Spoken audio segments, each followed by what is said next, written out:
German visitor who comes to Rio to Brazil. I understand for the first time.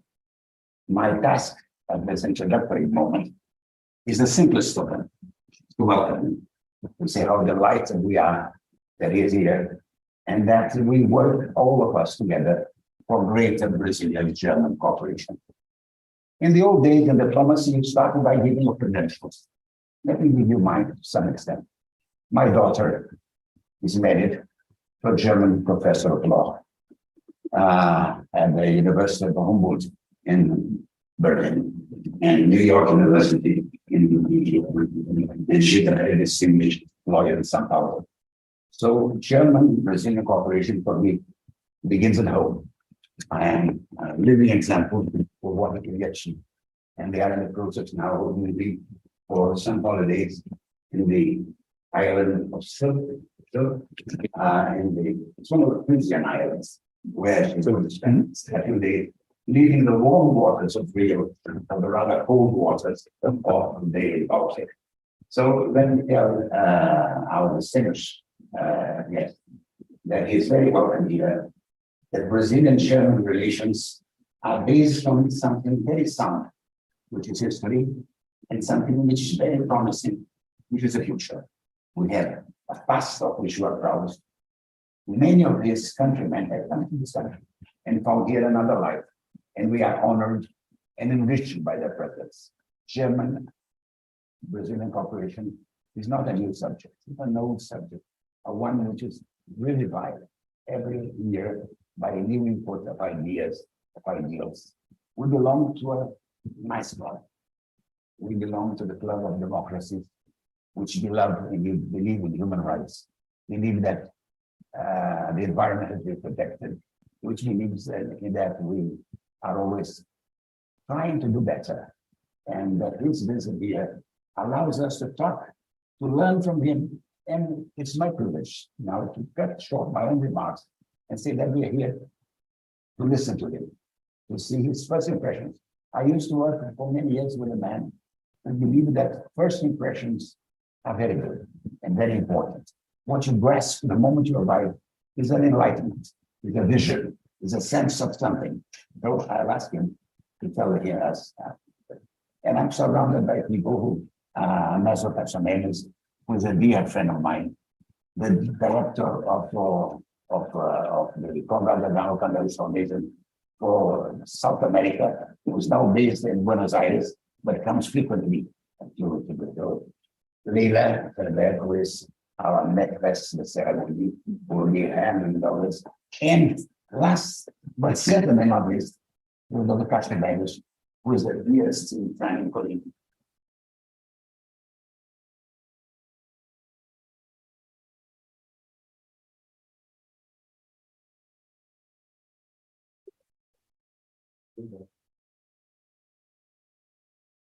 My pleasure to have you here. I hope that your interactions will be so beautiful that you come more times to this country and to the city. So welcome to CEBRI, welcome to this interview. I have said my piece, and I thank you for listening to it. Thank you very much. Is it my turn already? No. No, it's not.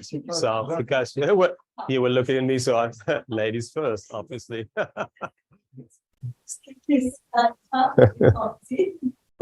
On behalf of Konrad Adenauer Foundation, I would like to give you a very warm welcome, and I would like to express my gratitude to our partner CEBRI for organizing this event, and of course to Ambassador Konrad Adenauer here at CEBRI, and to Ambassador Neves for your participation in this event, and then sharing that for the moderation. So thank you so much. I'm very glad that we can welcome our member of German Bundestag, Peter Bayer here. He's the rapporteur of the parliamentary group from the CDU, CSU, parliamentary group for Latin America in the Foreign Commission. And so for us, the political German Foundation, it is very important to share these moments of reflection and of debate and coming together with our Brazilian partners. So thank you very much, Peter, for being with us today. In Germany and Brazil share, as Ambassador said, a very long history of bilateral relations, and Brazil is a very important and strong partner for Germany. The concern of economic measures is obvious, and we have thousands in German companies and enterprises here based in Brazil. I think you'll be Technical problems. heard more clearly if you have this one. So this makes that Brazil is the biggest economic spot for Germany outside our country. But obviously our shared interest in promoting democracy and promoting human rights is very important for our bilateral relations. Sometimes in the last decades, especially in the last decade, the political attention of German and European leaders has been focused very much on regions nearby as the Middle East, also on Africa because of migration problems, and sometimes in economic terms also on Asia. But I'm very glad that we have seen in the last months, especially, a rising interest of high-ranking German and European politicians in South America. So I'm really glad that we can share together with you your views on the bilateral relations and the perspectives and also the chances that this interest may mean for our relations. So thank you very much. Thank you so much, Suzanne. So I'm Lady Sarah. Good afternoon or good evening already. For those who prefer good evening, guten Tag oder guten Abend. So, okay, also, no problem. Okay.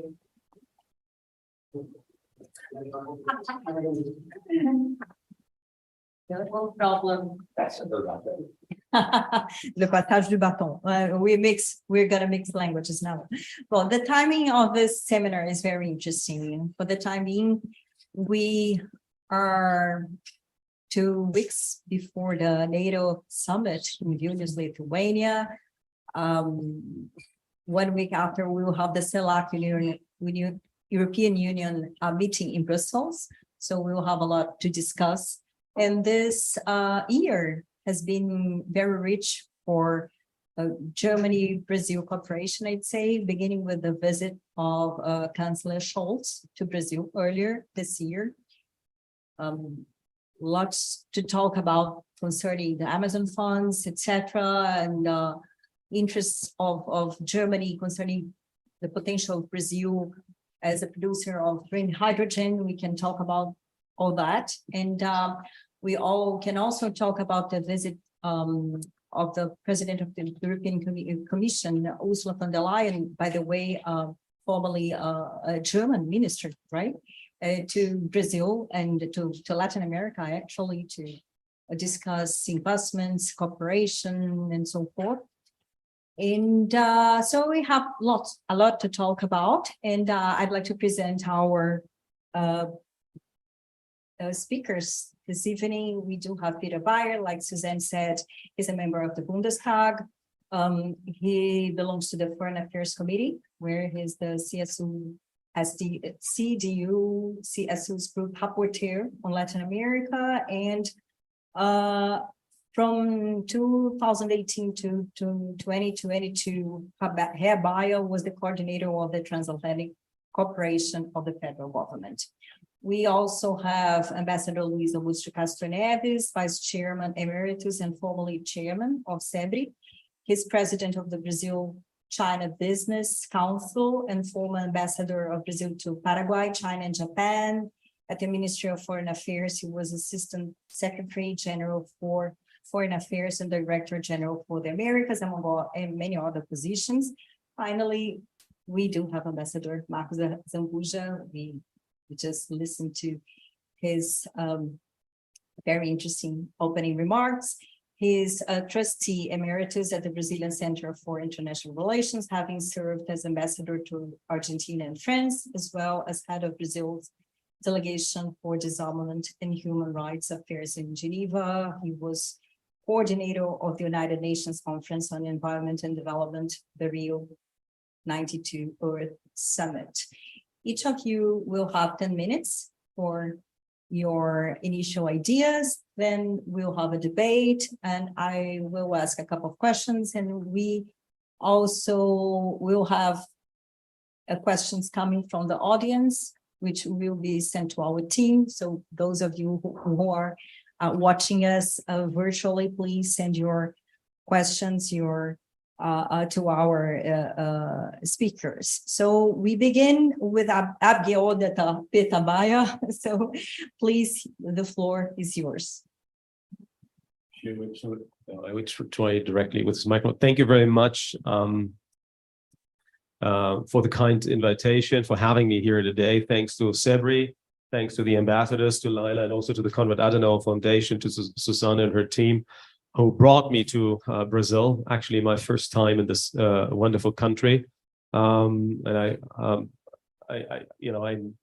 As the ambassador said in his introductory welcome remarks, you were very kind with me.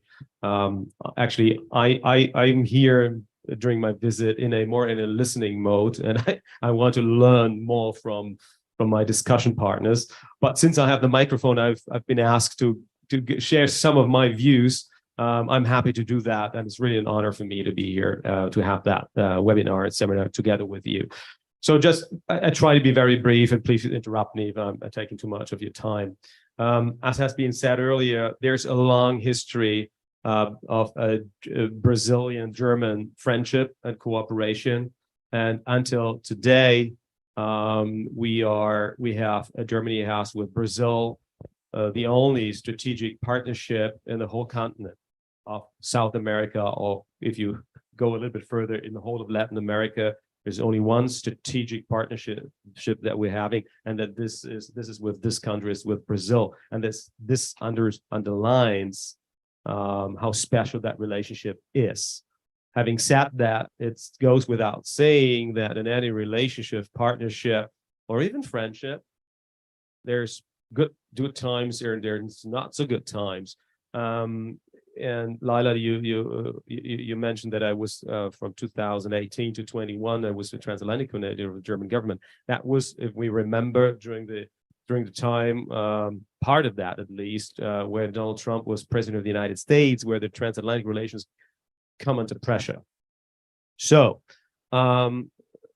Brazilian President Jair Bolsonaro has often been referred to as also as like the Brazilian Trump. I don't know if you share that view, but just to make that comparison, to just indicate that these were times where the German-Brazilian relationship was also coming under pressure with regard to some of the things, and I don't want to go into the details because I always like to be realistic and optimistic as a politician, but also in someone who's a stronger believer in our partnership, and I would even say friendship. I think this is also the responsibility of politicians and those who have been elected by the respective majority citizens into positions to create and shape the future of their respective country. So it's not so much about the history, it's about the now and the future, and that's our task, and I want to look into that.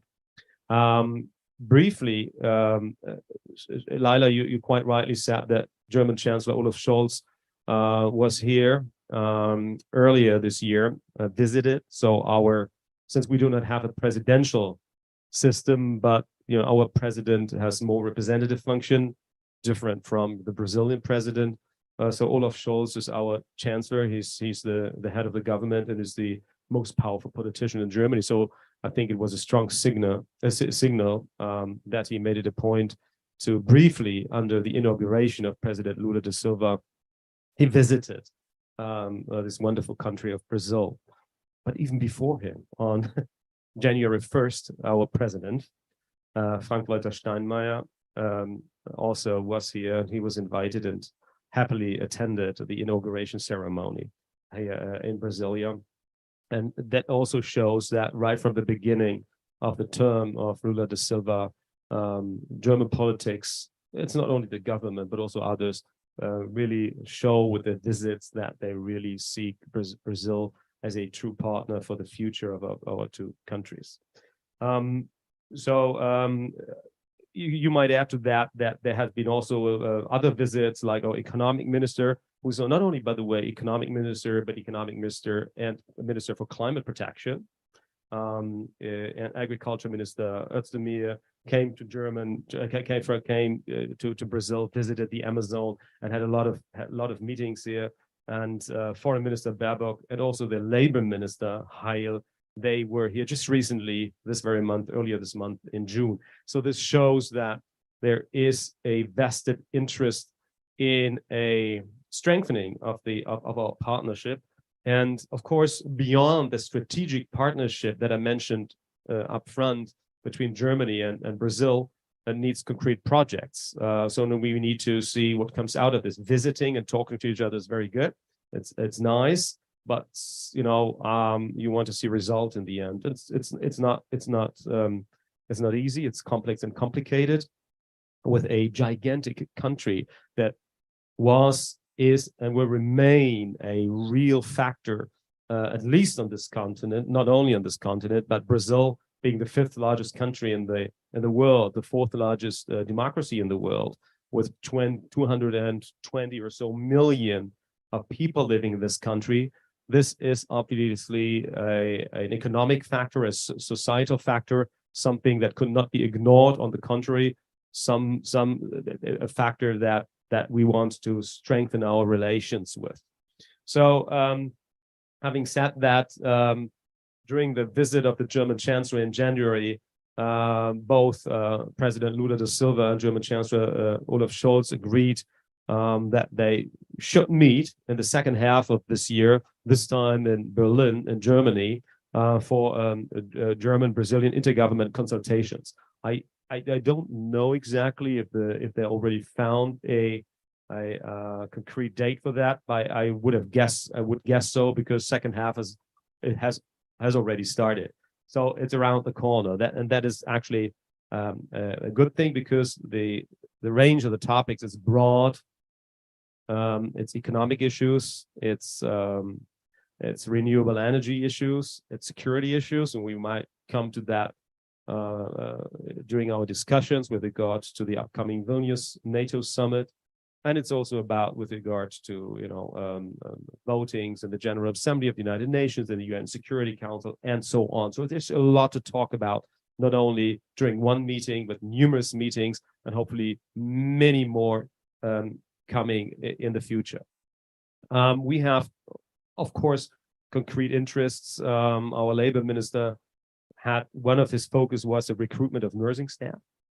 Germany is a small country with regard to territory, with regard to population within Europe. As we have the highly densely populated. We have 80 to 82 million citizens in our little country, being the strongest economy, but we are lacking staff. We are lacking employees, especially when it comes to nursing, to medical field, and many other things, and to skilled and qualified personnel. So we're looking around the world and trying to be making attractive offers to get support here. This was one of the reasons why our labor minister was here.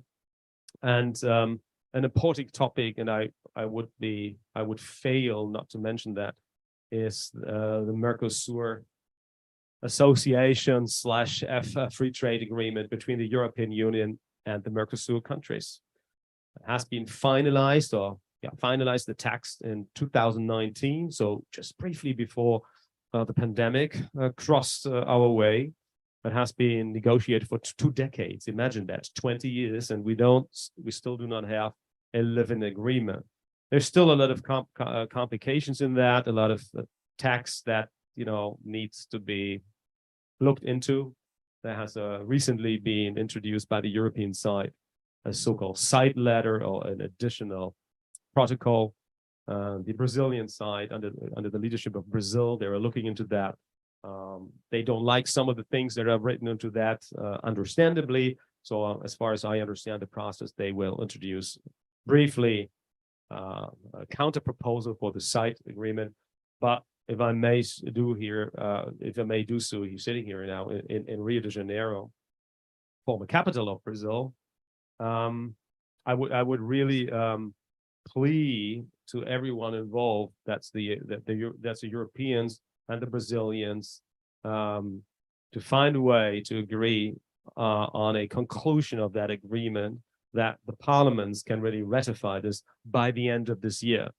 That was one of the missions when the commissioner of the European Commission, Ursula von der Leyen, who used to be former German defense minister, visited a week or 2 weeks ago this wonderful country. She got not only support for that, but it's her mission, and tries to advocate, why it should be ratified by the end of this year. This should be on equal footing, an agreement which is beneficial for everyone included. So I hope, and I'm optimistic that everyone with a political will who is a party in the negotiations to this agreement will understand why it will be better to have it than not to have it. So that is one of a really strategic goals that we're trying to look into. And there's a lot of things, many more things that I could talk about, but I don't want to take up too much of the time. Certainly, and we'll conclude with that. Certainly, we see some critical things with regard to the incumbent Brazilian government when it comes to negotiate cooperation. Maybe I should say with China. We have seen that the president was traveled to Beijing with a gigantic delegation of over 200 in that, and many other things. Receiving Russian Foreign Minister Lavrov here.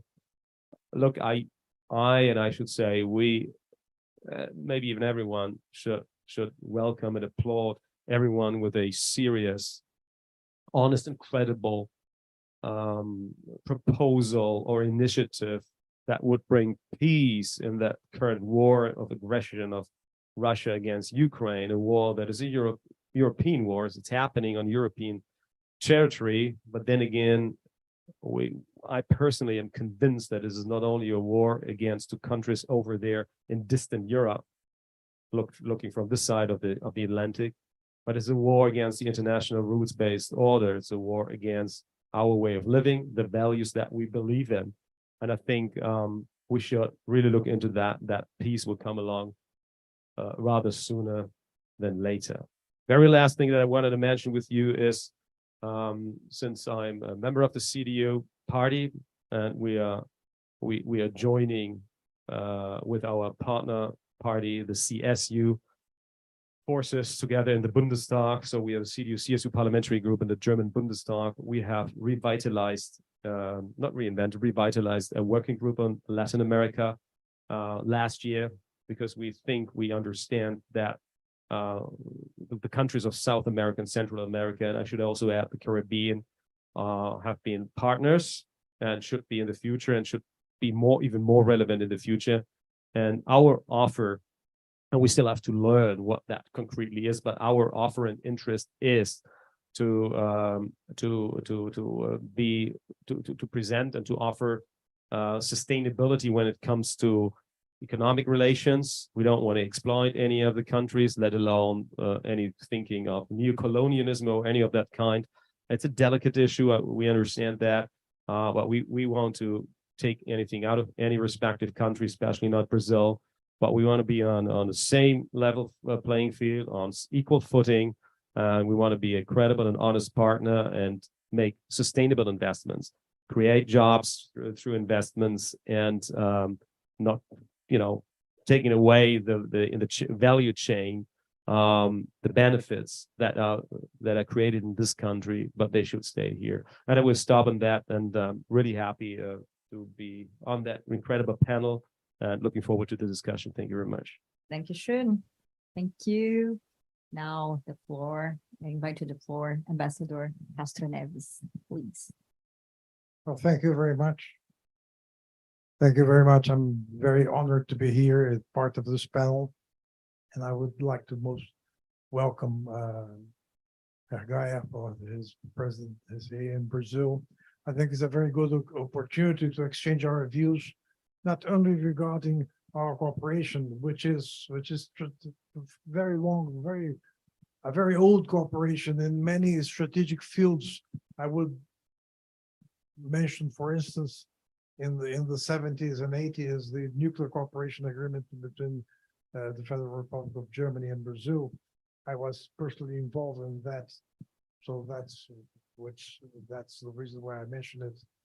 And we have a German presence in Brazil with many long-standing investments in very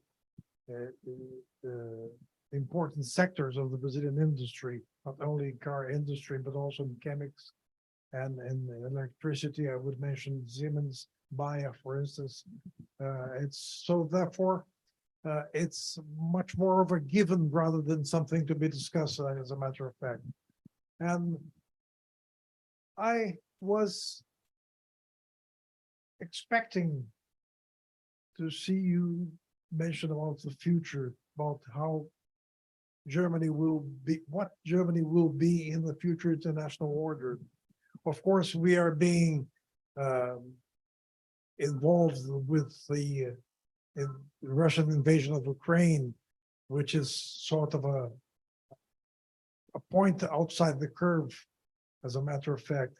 What we see there is that precisely the lack of an international order to replace the Cold War international order that is, to a certain way, bringing about a situation in which we don't see yet what's to be done in order to terminate the war between Russia and Ukraine, and what sort of world we would need to establish from now on.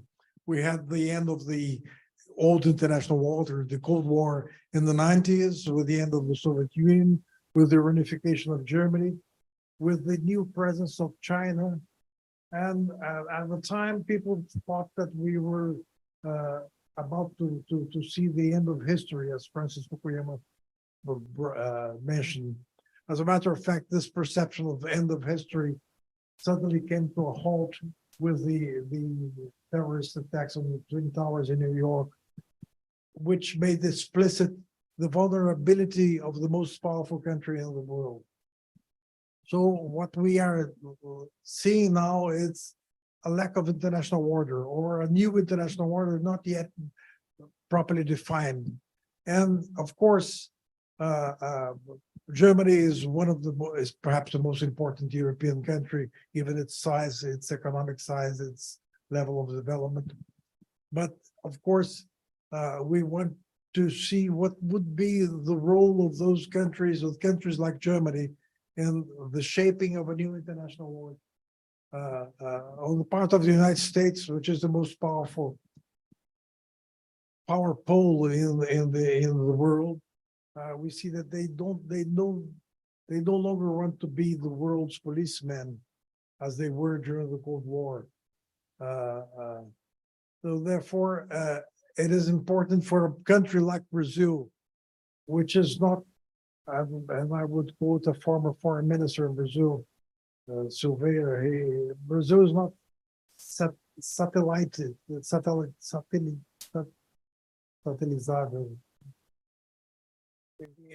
a country too big to become a satellite. Couldn't be a satellite. It would be impossible even for us to become a satellite, because given our size, which we have already mentioned. So therefore, a country like Brazil do not want to be just a part of one bloc or another, but we want to see countries which are very important, like Germany, to see what are the prospects, how it sees the future, and how it sees Germany in vis-a-vis their relationship, not only with the United States, which is the most important ally, but also with Russia, with which it has a longer history, which goes from centuries from now, and also with China as an emerging power. I think it has already emerged an emerging power, which is very important but whose role is not yet very well very precisely defined in the new international order. I have just finished reading Henry Kissinger's book on leadership, and his first chapter is on Konrad Adenauer. And it was very interesting and very instructive for me how Adenauer saw what's to be done in a destroyed Germany, and he was indeed very successful. And I was absolutely fascinated with his strategic vision, which would be very difficult to have a strategic vision in Germany at the end of the 40s. So therefore, I'm curious to know how Germany sees its role in the new international order, regardless of the fact that we don't know yet what are the basic pillars of the new international order. But I'm very curious about that because it does have an effect on the rest of the world. It does have a particular effect on Brazil, a country which has a very important part of its population of German descent, mainly in the south of the country. So therefore, I don't have many other things to do, but I wish to listen more from you. But first, we're gonna have Ambassador Azabuja. So, and what do you make of? What do you make of what the representative said and of Ambassador Castronet's remarks? I'm in broad agreement with everything which has been said. Germany has an enlarged role to play now in Europe since Britain, UK left Europe in a sense politically. Now the axis, the original axis, which was Paris, then Bonn, remains now crucial to Europe. So I think that there is a bigger role to be played by Germany in a Europe in which the United Kingdom is no longer present in that sense. Two, I think I have, as Brazilians do, an enormous regard for German culture. I'm using the word culture here in its widest term. It covers from the arts to the sciences, to the know-how, to the efficiency, to the meticulousness. I am a great admirer of what Germany is, does, and can do. And I'm very happy that Brazil and Germany have found, in many ways, areas in which convergence, mutuality of interests can be played upon constructively and to the benefit of both sides. We have very little to blame each other for. Our history is not full of sins committed by one against the other. There is no memory in the past of Brazilians of Germany not being anything else but as a area in which we could cooperate, to where we sent students, to where our professors became, in a sense, even more qualified. So there is a regard Brazilians have.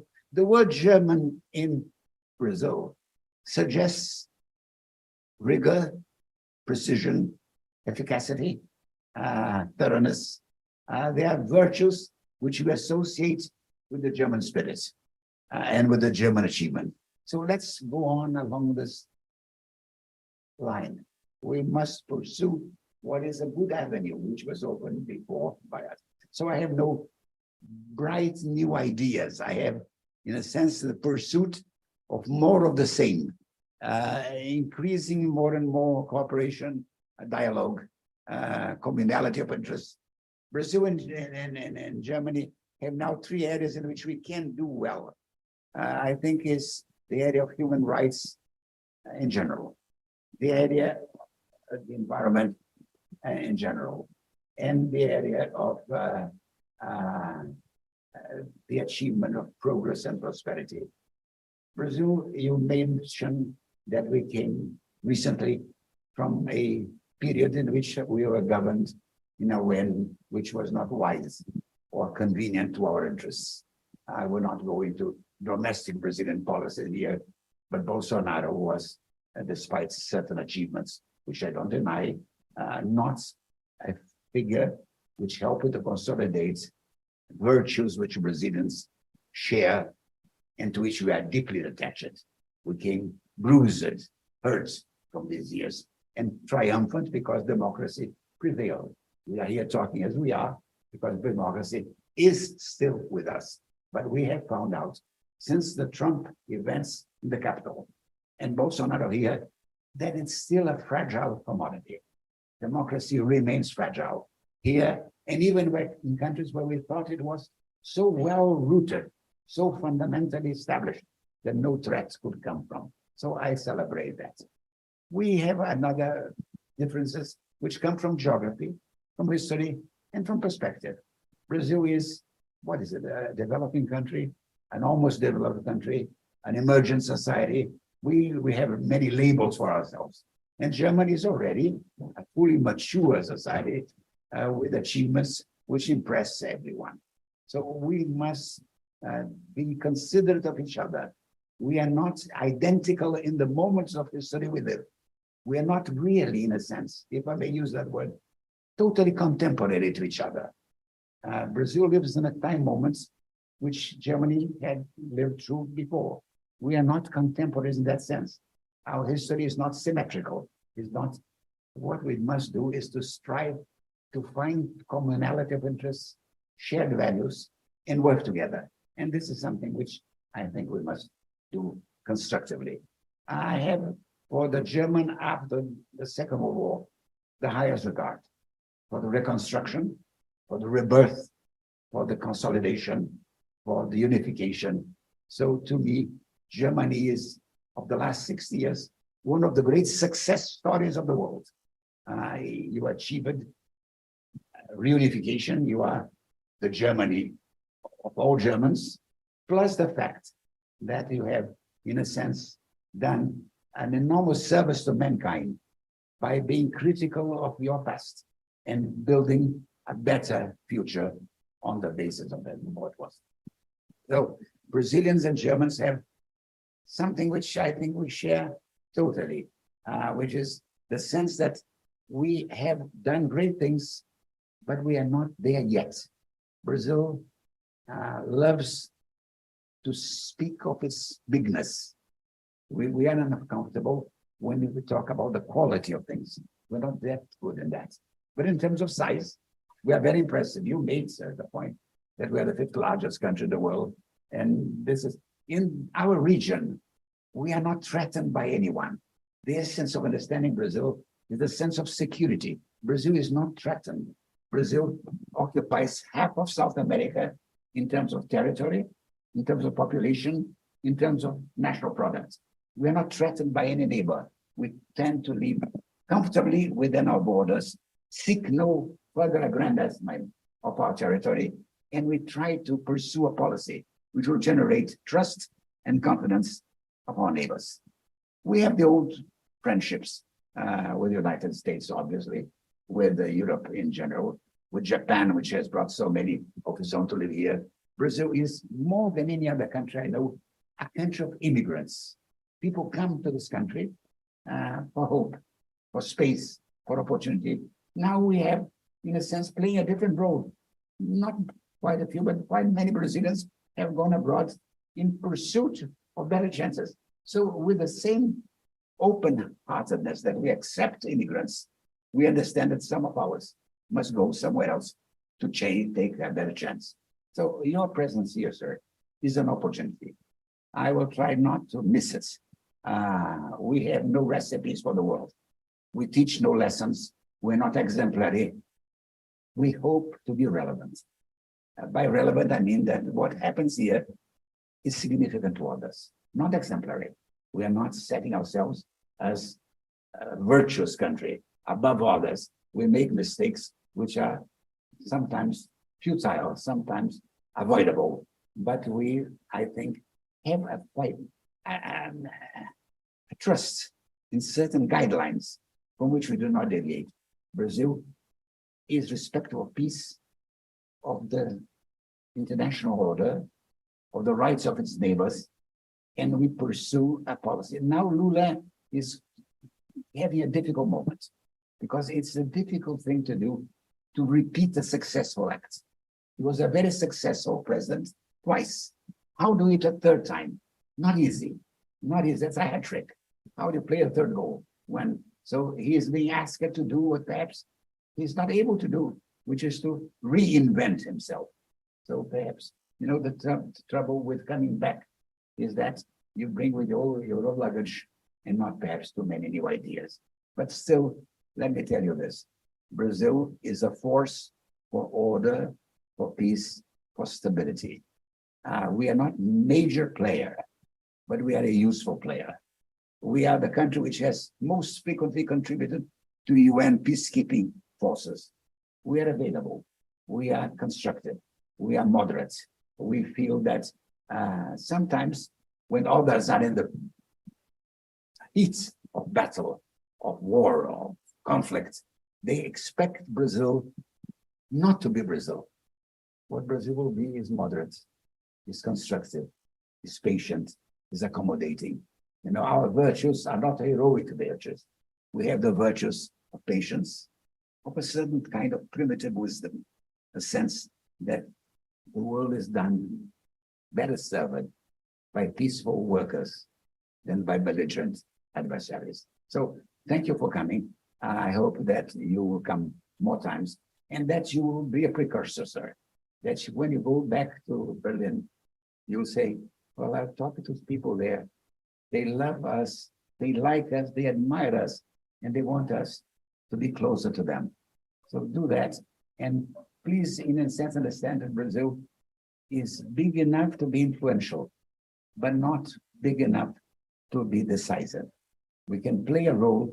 We must learn what role to play, not to overplay our hands, not to underplay our hand, just to be constructive and useful. Thank you for coming. You are very, very welcome in our midst. So I do have another microphone for Baya. And I'd like to ask you about what do you expect from the NATO summit in Vilnius, Lithuania, by the way, a former member of the Soviet Union. We could talk about Lithuania, but still there are so many issues to be discussed in this summit, especially considering what happened in Russia in the past few days, which was quite surreal. But anyway, and I'd like to know if you see some perspective of diplomatic solution for the war in Ukraine, which may sound a little bit naive as a question, but still I have to ask it. And also I'd like to ask you about the new national security strategy. It's the first time Germany has a national security strategy announced like 2 weeks ago. And I think it's a consequence of the war. There is a paradigm shift in Germany concerning its defense, right? It's a whole bunch of questions, but thank you very much for them. And your questions, Leila, I would also try to a little bit respond to what the ambassadors said, because I was also reading in between the lines of what he very diplomatically said.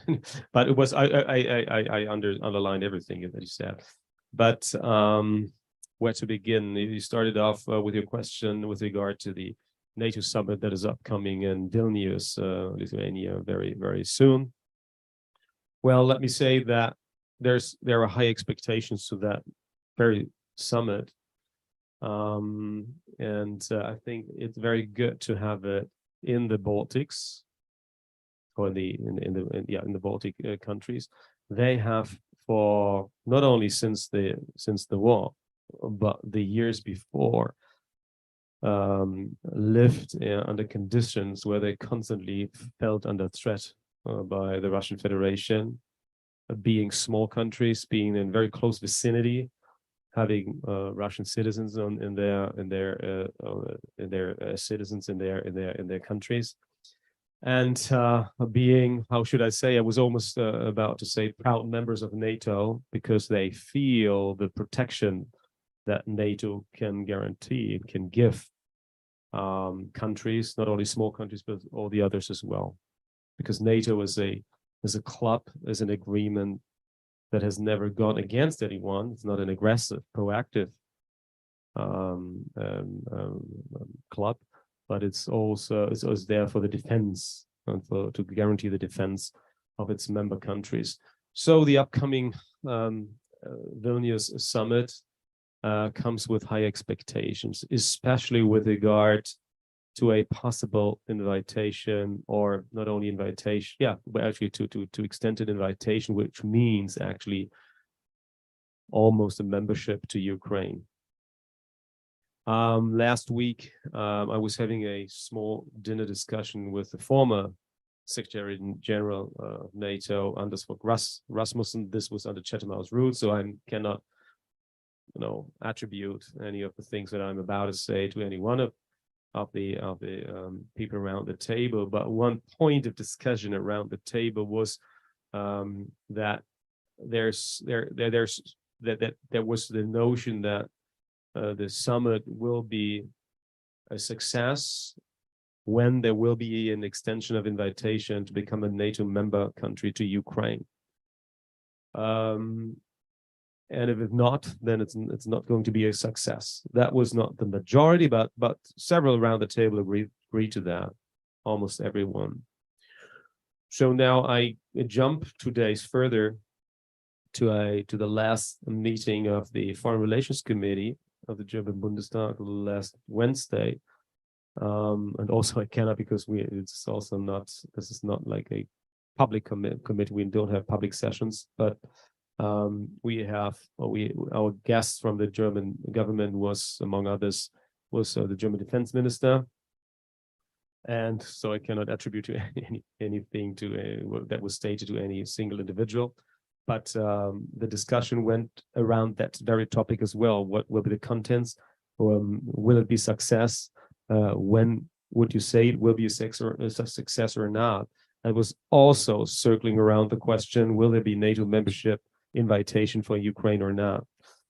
So we're different depending on which party you come from. There were different opinions on that, but I personally now would like to share my personal opinion that I would very strongly endorse and support an extension of invitation to Ukraine to become a member country of NATO, especially now, not even now, but especially now.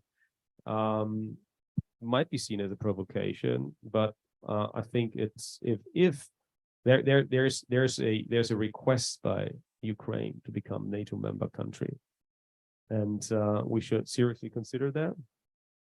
How realistic it is that at the end of the process of becoming the membership process, it is that a country that finds itself currently in a war, in a full-fledged war, is a different story. But I think the signal that would be sent out would be a signal of strength, and a language of strength is the only thing that the coward who is hiding behind the Kremlin walls, the Russian president, understands. Unfortunately, it is that way. With regard to the national security strategy that you mentioned, has been also presented last week, also on Wednesday, by the cabinet. And I should say, the German government struggled about that for over half a year. Originally, they wanted to present that by the end of last year, then postponed it several times, and finally they could agree on something, a nice colored brochure. But the good thing is, the good news is that for the first time ever, and Leila, you mentioned that, is that Germany has for the first time presented something like a national security strategy. Look, it is not in our DNA somehow, in our political DNA in Germany, to think strategically, to make strategic approaches when it comes to international relations, international politics, foreign politics. By the way, in part, that is also true when you switch to Brussels, to the European Union. There are first steps towards strategies, but not like a full-fledged strategy. Coming back to the national security strategy of Germany, some very good things are contained therein. One of them being full commitment to NATO membership. Obviously, other thing is full commitment to the 2% defense spending, 2% of GDP, which Also, a NATO summit in Wales in 2014 has been committed to by then the German government, and so that we would reach within a period of time the 2% defense spending. We are not there yet, and we have increased under my government. We are in a position now tremendously in the double-digit figures over several years, defense spending when it comes to the whole budget. That is something that the German Chancellor, 3 days after the war, on February 27th last year, also in a very famous speech, said that from now on, each and every year, we will at least spend 2% of German GDP for defense, for military. And so that has his promise that he made. And now it's a little bit watered down in this National Security Council, where the language reads, in average, during the next so many years, we will get there. So it's a little bit watered down, but this is what this coalition government could agree on. Last thing, because you also questioned that, Laila, we talked about that earlier, as the extra budget that was also introduced during that speech by the German Chancellor last year, 100 billion euro extra money, an extra budget for defense, for the military. Because since the end of history, after the end of the Cold War, Germany saved a lot of money and gave up on its like mandatory military service and many other things. So German military was minimized and didn't have the best equipment and fewer people and so on. And actually, its mandatory task, according to our constitution, to defend the country. If there would be war, I have my doubts that the German military would be capable of doing so.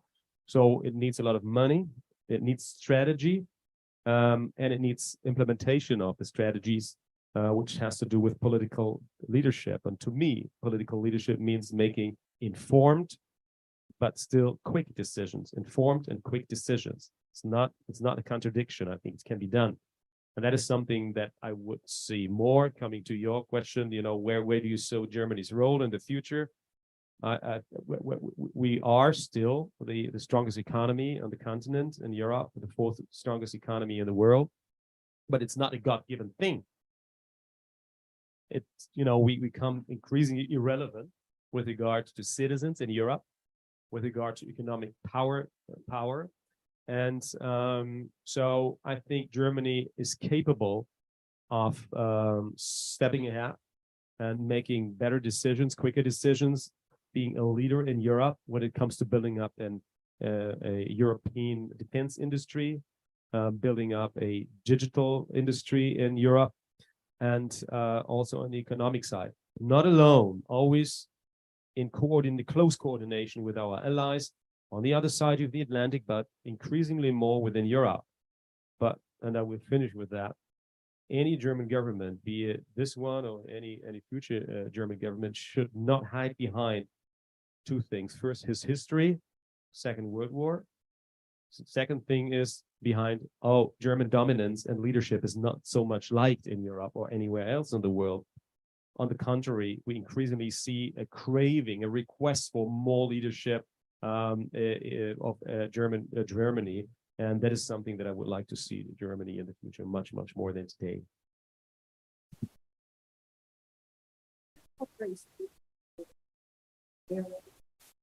Greater interest in Brazil nowadays about industrial customers is about reindustrialization. And to that matter, how could Germany and Brazil cooperate in a way that is beneficial for Brazil in the view? Oh yeah, who won? Sorry. All right. Well, I think in this respect, I think we have what we have seen from, throughout the years. That's a willingness on the part of Germany to cooperate with Brazil. German presence in Brazil is a very eloquent example of that. I think the problem is more on our side. And I've been personally involved in Brazil-Germany nuclear cooperation treaty, which did not arrive to a good ending because of the economic situation in Brazil. It was not the pressure, and there was a lot of pressure from the United States on Germany to trim down the agreement with Brazil because it might jeopardize the non-proliferation efforts on the part of the nuclear weapon states, which is a contradiction, a logic contradiction. But as a matter of fact, we did not very well in Brazil as far as the possible cooperation was. Foreign cooperation was brought about to Brazil. So Germany is a very important partner in Brazil, but I'm convinced that most of the homework must be done by us, Brazilians, so that we have a clear objective, a clear strategic vision, so that we can engage with, not only with Germany, but Germany in particular, so that this cooperation must be done. And we also see that Germany could play perhaps a more active role, as you already mentioned, in the negotiation of the free trade Mercosur European Union agreement. And mainly Germany could compensate the non-willingness of France regarding the agreement, which is a very subtle way of being protectionist and trying to, in a way, it's a survival instrument for their inefficient agriculture. And Ambassador is a motion for the funds. And I'd like to ask you, how do you see Lula's criticism to the side letter, the famous side letter, to the free trade agreement that was soon European Union free trade agreement? And also, I'd like to add, how do you see what the newspaper Relações published days ago, calling Lula a disappointment? Well, let me tell you something first about the side letter. 20 years of negotiation seems to me a relatively sufficient time to analyze the treaty, to examine its complexities. I'm skeptical about ideas that come after 20 years of negotiation. I sometimes have thought again, had second thoughts, but not after 20 years, after a few hours, a few weeks. So the whole point is the matter of, in a sense, of good faith. Are we having second thoughts, or is in any way Europe doubtful, or some countries in Europe doubtful, whether a closer presence of Brazil in its midst is contrary to European interests? Let me put it this way. Brazil is very big, agriculturally, and in terms of commodities, we are huge. We are not comfortable. Taking an elephant to your bed is not a good idea. We are very large. We have an enormous complexity of interests. So I understand that people have second thoughts. As you know, you are far more familiar with that than I am, that even the ratification process of this will involve 27 countries. Each of them has to ratify. So let me put it this way. I'm a very bad prophet. I'm not a very bad historian, but a bad prophet I am. I don't see much ahead. I don't think there is much future in the immediate vicinity for this treaty. I think Europe is reluctant, that the agricultural interests of certain key countries in Europe fear the Brazilian competition for reasons which I understand, which I share. My problem, sir, is that most of the time I understand the point of the person I'm talking to. I see what they have in mind. And not that I agree, but I understand. As I understand that nowadays, the word defense is being substituted for the war. Even in my own country, the Ministry of War became the Ministry of Defense. Defense is the word for what before was called war. So in a sense, let's use the word defense very carefully. Otherwise, we are misleading ourselves and misleading others. There is a complexity, if I may turn back to the situation in Europe these days. I have mentioned before that Brazil has voted to condemn against the Russian invasion of Ukraine. But beyond that, we have very great reluctance about the utility of sanctions, the advantage of further action, and of the wisdom of pursuing a war, which I think to be. Let me put it this way in a very simplified manner. I don't know how wars begin. Who is to blame? Blame is such a commodity that everyone has enough of it to blame everyone. We always have an abundance of blame to use. So I can blame, point fingers at the future, at the past, remote. I can go to the Middle Ages. I can go anywhere and blame. But basically what I think, wars end when the number of people, a bit like myself, with goodwill and a sense of moderation, sit somewhere and talk their way out of a mess. And what I feel lacking here today is that I see no group of gentlemen or ladies of goodwill sitting somewhere to get us out of this wandering. So I won't go into a discussion of what the Brazilian perspective is. We are too far. Basically, intimacy breeds more knowledge. You are very close to what's happening. It's very much your vicinity. To us, it's a tragic event which upsets a period of hopeful peace in the world. Europe is again in war. And I myself have lived through that. And I know how painful it be to you and to others. So I feel that the Brazilian contribution has to be more moderation, more conversation, more talk, and less aggression. So I don't have a formula. Obviously, I don't have a formula, but I think we must try. And Lula, finally, I must go back there. A repeat performance is very difficult. Lula was very successful the first two times he was president. Now he has, in a sense, to play the same song again. Things have changed. Not quite the same. He is himself, not as young a man as he was. So I sympathize with his predicament. I hope he learns to speak new things to a new audience with new arguments, because obviously his old routine is selling a bit less well than it did 40 years ago. So this is my opinion. Yes, and I'd like something I'd like to add.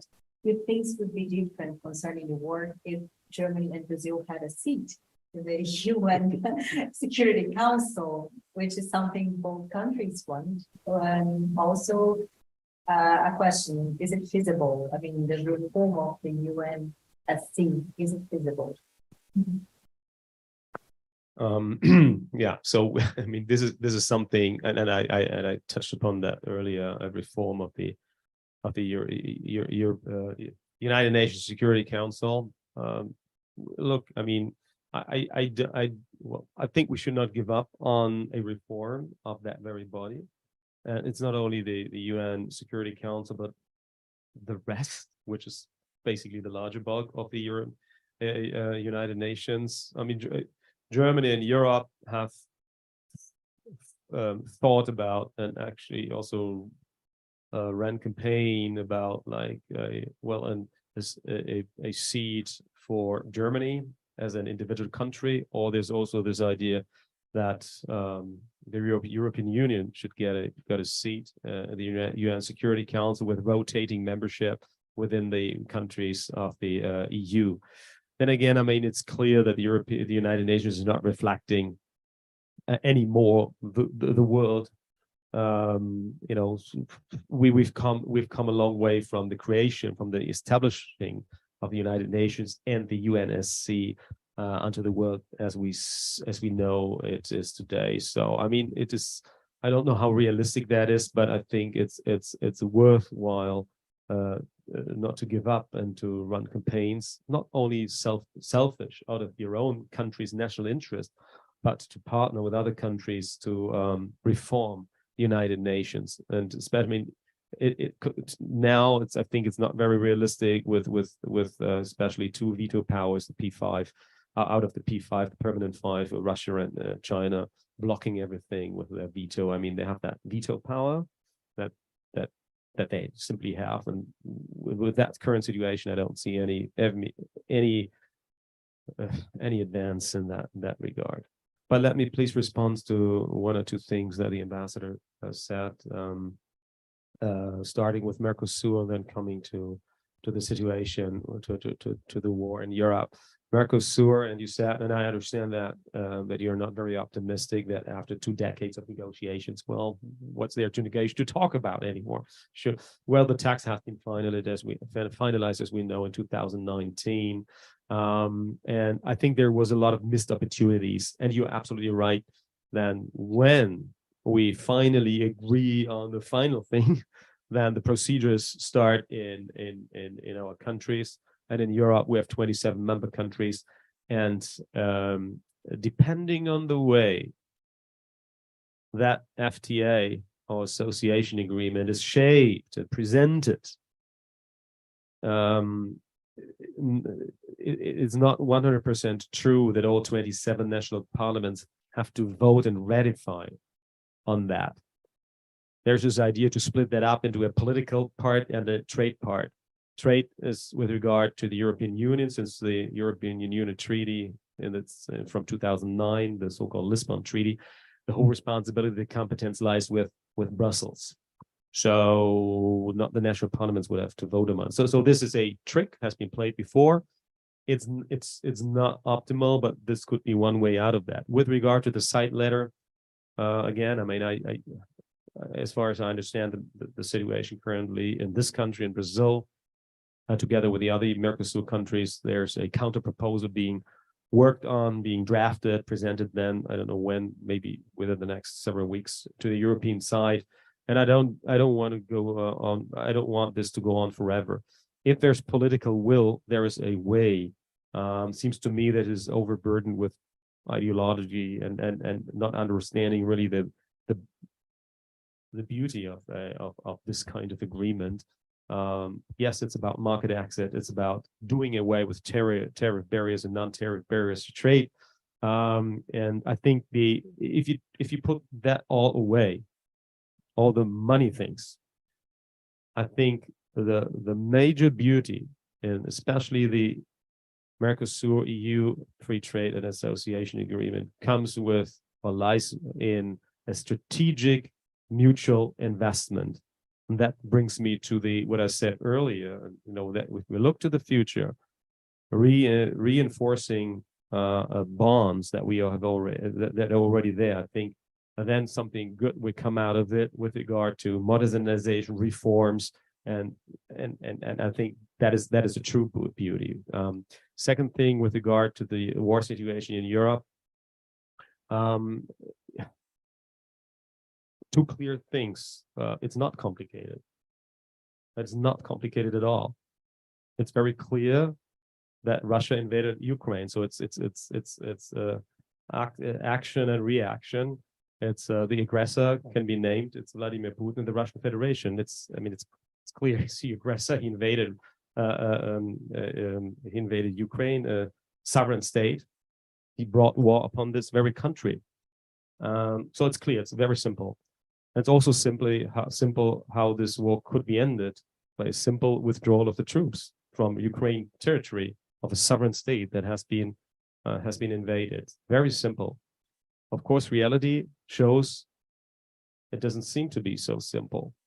That when I said anyone who will bring some kind of a peace proposal or engages in bringing peace forward gets my support, but a peace proposal cannot be toxic, cannot have the prerequisite that Ukraine has to give up on part of its territory. So what's there to start a peace negotiations up front? So we have to do, in my conviction and my country's convictions and many others of our allies, is we have to do everything to enable Ukraine to come into a position where it can be on equal footing to actually lead fair peace negotiations with the aggressor. And in that situation, we are not there yet. As sad as that situation is, but this cannot. I mean, the international rules-based order is under that I strongly believe in, as far as I understand, every one of the panel here as well. everyone is believing in that. And it's not only the sovereign state of Ukraine under attack here. It's more. We have seen that Vladimir Putin has already laid out publicly his plans against Moldova, and he will go on and continue with his territorial expansion and with war and his aggression. If Ukraine would give in now to any kind of toxic peace proposal, this is not even a point of discussion that we should consider. And quite rightly, the Ukrainian President Zelensky is not doing so. He himself has presented in October last year 10-point peace proposal. That was his proposal, and of course this included withdrawal of troops. And of course, this is for the Russian president. He did not agree to that. One last thing is, and I think I mentioned that earlier, for 8 years, there have been negotiations between Ukraine and Russia, for 8 years. And the time during the so-called Minsk framework has been used by Vladimir Putin only to boost his military, his defense capacities, and his military. He invested heavily in that. And when he was ready, he seems fit to invade Ukraine, he did so, betraying all the negotiations that have been going on for 8 years. So where's the point in starting now in that very situation? Getting to the end of our panel. Yes, we did that. Our ambassador as wants to respond to. Yeah, sure, please. And then I will have your final remarks, Ambassador Castro Neves. I will say something very briefly. You have used the word simple many times, which a word which I avoid as the plague for many decades. If there is anything that this situation does not contain, is the word simplicity. Complexity is the essence. The complexity of national interests, of ideological interests, of territorial claims, of ancient history. I could not agree with you less on the idea that what we have going on, another war in Europe, is simple. It's just, to me, a renewed nightmare. I was hoping that I would not see in my lifetime Europe again divided by war, using the language of violence, of accusation, of underestimating the other. So my feeling is that I made a plea for complexity, for moderation, for patience, for diplomacy. I see that at this point, you are not sharing that view. So leave it at that. At this point, you and I are not at the same line and the same page. We will be, because peace ultimately will triumph. With that accommodation, with that compromise, with everything which made civilization possible. Let me remind you, sir, very humbly, that wars are ended by people who compromise, who find that truth and righteousness are not only one side, and that you must try to find ways and means to bring out something good in a situation of suffering, of loss, of fear. So my plea as a Brazilian is that we must do everything to understand, to find a compromise, and to accommodate interests which are not per se impossible to solve. So I thank you for your comment. And we must agree in a moment that we don't have the same perspective. I am speaking from Brazil, thousands of miles away from conflict, a country which has no conflicts, and you are immersed in a region. It's another European war. Perhaps Europe needs wars. Perhaps Europe likes wars. We don't. We try the best we can to avoid war. We try to live well with our neighbors, to respect each other. So please be patient with a country which, in diplomacy, which believes that you are not always totally right, and that no single question in international life can be called simple. Simplicity is the enemy of solutions. So in agreeing to disagree, which is quite common in diplomacy, and agreeing that all of us want peace in the end, I ask Ambassador Castro Neves, to kindly, close our discussion with your final remarks. If things become so simple, as Abaya has said, maybe our diplomats will become unemployed.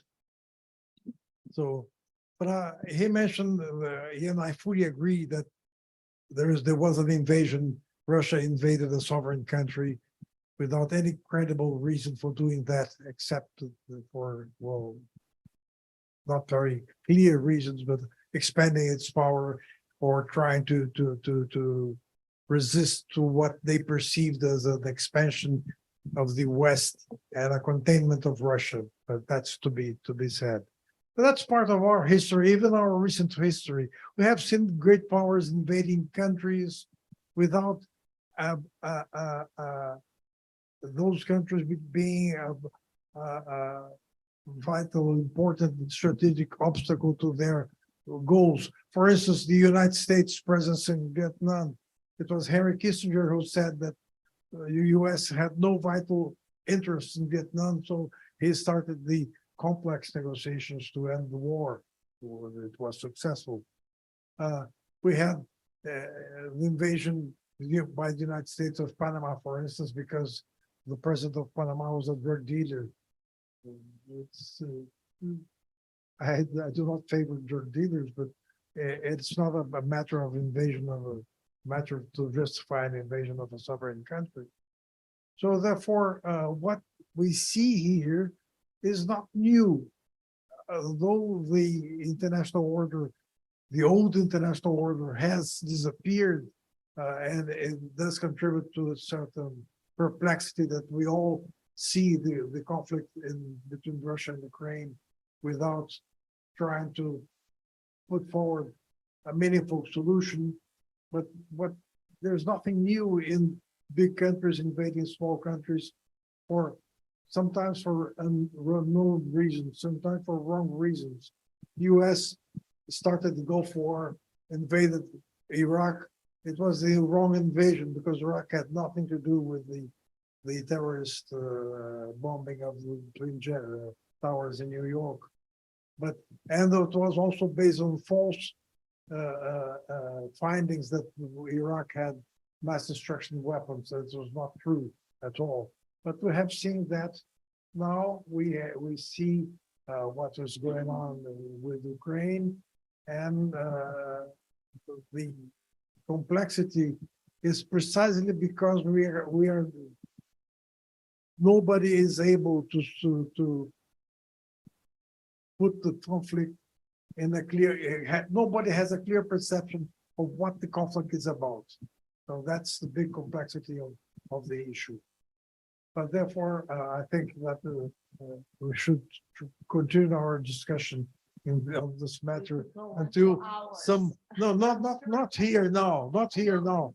But so sometimes someone will come with a bright idea and we will solve that. Yeah, so thank you so much. Done in the